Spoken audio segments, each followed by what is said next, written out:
Hey mate, what's up? In this video I'm going to show you how to install and use Aircrack-NG on Google Colab.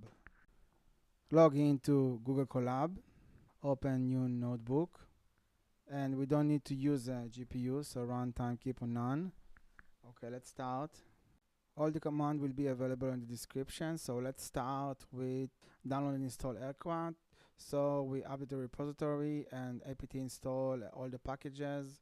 Then we clone the repository, change directory to Aircrack, running the autogen, and then compiling.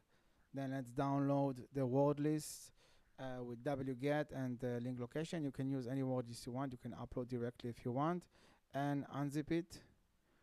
Okay, and lscpu will show us the type of CPU we got.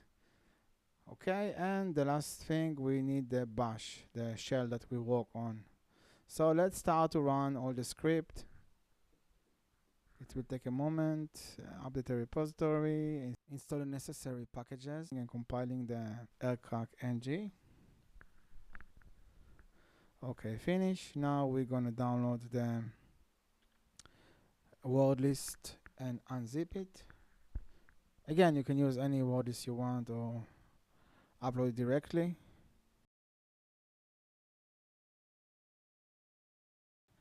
Okay, unzipped it. And as you can see, we got the following CPU with 2 cores. That's the speed, and you can see how much cache we got.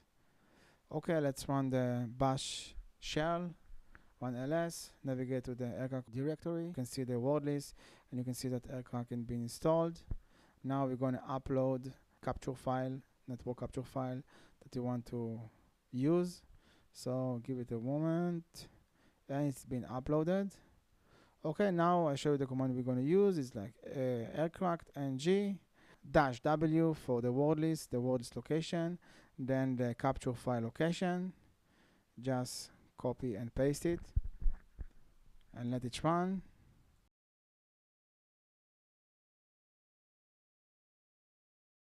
And it starts to work. As you can see, the rate is not the best. It's about 1,800 keys per second. With hashcat, for example, it will be like 100 times faster. And fast forward, we find the password is I love you, me too. And you see it's take it like 99% until you find it, because it's in the end of the word list. Now let's disconnect the runtime, not to spend resources, that we'll have more time allocated to Google Colab. And that's it basically. So thank you very much. If you would like to support the channel, just write any comment and like, and all the best. Cheers.